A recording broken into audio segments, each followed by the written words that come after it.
Hey everybody, this is Brannen from Sparksmith. Today I'm going to go over a quick installation tips kind of guide for the 2014 to 2015 Chevy Silverado plug-and-play grill bar kit. This is something I've finally finished working on, and for now this is going to be the process. You know, if you wanted to use what we provide, you can always take the DIY approach and source just some flat aluminum stock like this, when it was flat, of course, and make your own brackets or however you'd like to do it. This is just how I decided to do it, using just some very basic tools, which I'll go over how I made the brackets first. All you really need is, you can do this, most of this you could do with your grill on the truck. It will probably be easier with it off the truck, honestly, but you know, you do you. So our DIY kits come with either 16 or 24 inches of this 1/2 inch wide, 16-inch thick aluminum stock. And what I've done is I've cut this down into probably 4 inches or so. I'm going to do, to make basically one of these, this little U-shaped bracket, is we're going to measure in, just kind of stick that in there, and you're just getting a rough idea of about where you want the back end of this to stick in just far enough to kind of create a hook. So you see, you don't need much, just needs to create a little bit of a lip like that. So you want to extend the metal past the back of the grill by just a wee bit, and then roughly mark where it meets the front edge of this black plastic that's in here. Let me see if I can get a better shot. All right, so if you look at where the black plastic meets the chrome, you want the metal bar to turn upwards at a 90-degree angle and essentially be right where it is. And we'll get to how to do that in a second. So I made a couple of scribe marks here. And again, this isn't going to be super precise. Not yet. So your lower scribe mark, it's going to be about, when I measured it with a ruler, it's about 1.25 inches from the edge to your bend mark. And you want some sort of pliers or tool that has a flat jaw on the inside, and then you get that onto your bend mark. Get it, again, you can just eyeball it, or you can use a square and square this off and make sure it's perfect. It just depends on how precise you want it to be. It's completely up to you, but for the demonstration purposes, we're going to kind of eyeball it and say it's not perfect, but it's good enough. Yeah, it's definitely off a little bit, but you get the idea. You make a 90-degree bend, what you do. Now, I know just from doing this a couple of times that it needs to be about the width of this tool, which is, hold on, it's about 1/2 inch, because the bar is 3/4 inch wide, and the tool is about the same width as, I know this strip's a 1/2 inch, and so I know that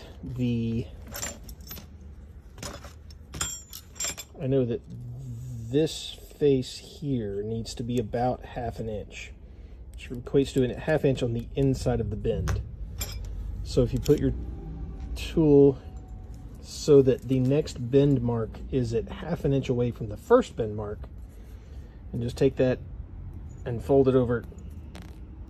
You just do it by hand, and then kind of line them up, and you can adjust it at this point to kind of get everything a bit more square. And again, for the purposes of what we're doing here, that's plenty. And so you end up with this kind of shape, a little J-hook looking thing. Now, the next thing you'll want to do is take that, and when you bend it, you want it to have a taper, because the opening of the grill tapers just like this shape. So you want to have it taper just a little bit, and you drop it in there, and then you take, and this part's kind of important, take your grill bar. These kits will come with 14-inch bars. Take your bar and put the bracket roughly where you want it on the grill. Again, it doesn't have to be perfect.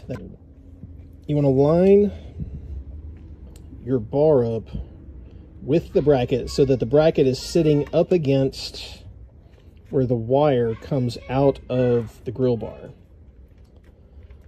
And so you take that and you kind of slide it into place. And this is where some of the little details start to matter if you want it to fit correctly.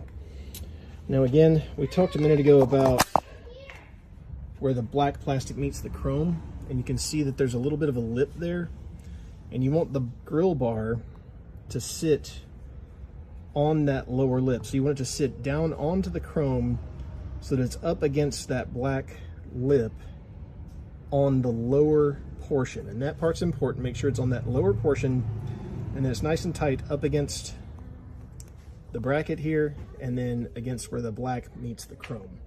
All I'm going to do is take my scribe and make a mark so that I can see where to drill the hole. Because the hole is not going to be centered top to bottom and it's not going to be centered left to right.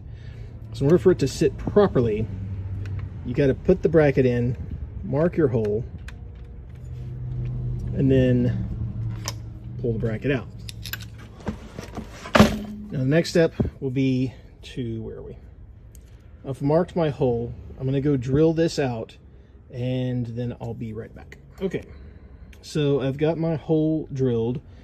The hole here that fits the screws that come with these grill bars is a number 43 machinist bit, which is 0.089 inches in diameter. So a number 43 bit is the exact size hole you want to get a perfect fit. So it's 0.089 inches, and I can get you the fractional equivalent if you want something that is close enough from a standard set from any of your local hardware stores. So the next thing is you want to set that in there and locate one of the little black screws, that come with the kit, and get that guy started into the hole we just drilled. Award-winning cinematography right here, I tell you what. Appreciate y'all following along with my rigged up nonsense, but the good news is that it does work. So snug that screw down into your bracket, the U-shaped bracket that we've made, and you want to make sure that the bar is down against this black plastic where it meets the chrome. Then you want to flip the grill over, and this is the part where having the grill off the truck would obviously make it easier. Now you know the exact depth that this bracket needs to be for the bar to sit where it needs to be. And so you just make a little score mark, just like so. You can actually, if you've got some extra, you could. There's nothing saying you can't, although it's better to have a more rigid surface, I think.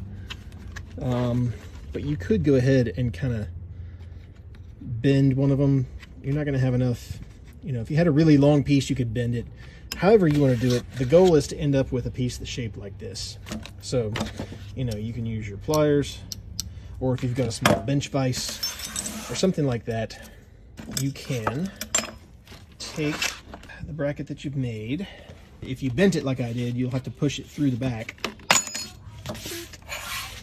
And then we'll take this and the two marks that I made, the scribe mark there and the scribe mark there, I'm going to bend these up with my pliers.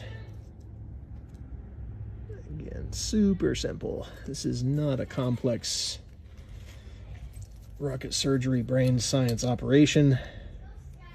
We're just making some aluminum brackets here. So now you've ended up with something like this. You can take, if you've got some tin snips or something, to just lop off the excess. One thing you'll want to note is you see how the hole is kind of to one side and down. Remember, like I said, the location of this hole is actually quite important. So what I do with them is I mark them on the back side so that I know which way is up. And I know that since I'm working on the passenger side, that is the right-hand side of the vehicle. So on the top, I'll mark it with a little R. So I know this is the right side bracket, and I know that this way is up. Now what you'll do is, like I said, trim off a little bit of excess on these.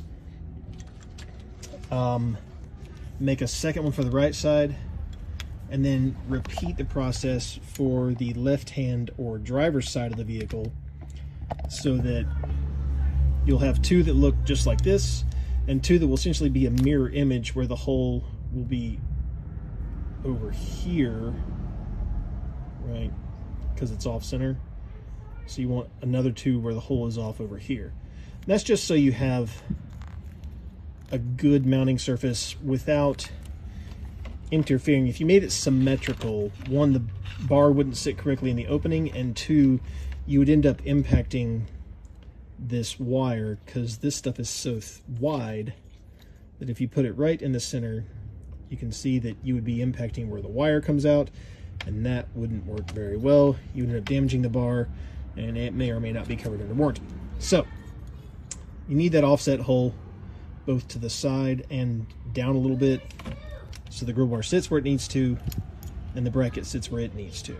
So I'm going to go trim this up, and then I've got actually a set of 4 here. So now we've got the basic idea of how this bracket is made. I can show you how the actual install of the bars on the grill goes. Thanks. Okay, this is on to part 2. This is assuming that you've made all 4 brackets. Like I said, I've got 2, oh, there goes that one. 2 lefts and 2 rights. The right ones, you can see the arrow pointing up, because your hole is not centered vertically nor horizontally. It's going to be offset to one side to clear the wire and to make sure the bar sits where it's supposed to in the opening. So once you've got your 4 lefts, or your 2 lefts and your 2 rights, basically you're going to come in from the back side of the grill, and this is going to be a little tricky to show you, but earlier I talked about how these will kind of taper because the opening is bigger on the front than it is on the back. It tapers down as you go into the grill. So in order to get the bracket in there, you just take a screwdriver and you kind of pry it open just a little bit, and the bracket will just slide right in there. So now the bracket's in there, it's up again, it's hooked to the inside of the plastic, and then you'll take your bar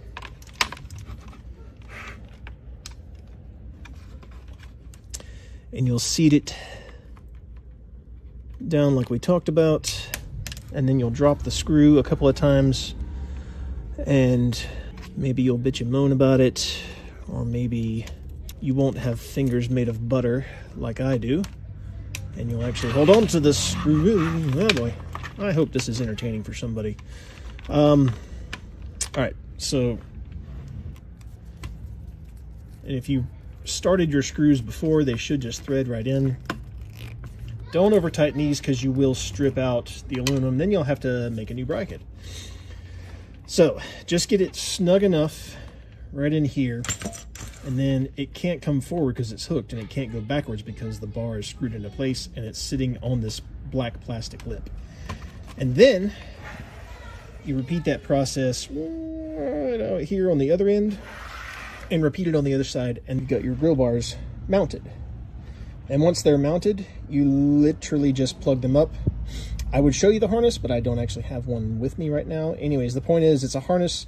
You unplug the factory headlight and put our harness, so we unplug the factory headlight, put our harness in between, and then there's a little extension that comes off and plugs into this guy, and that's it. You're done. So if we make the brackets for you, you can slide them into place, screw it in. The install is going to take you maybe an hour. If you have to make the brackets yourself, you know, it's a couple of bends. It might take a little trial and error. We'll send you plenty of aluminum if you want to go the DIY approach. But that's the approach that I took on mine.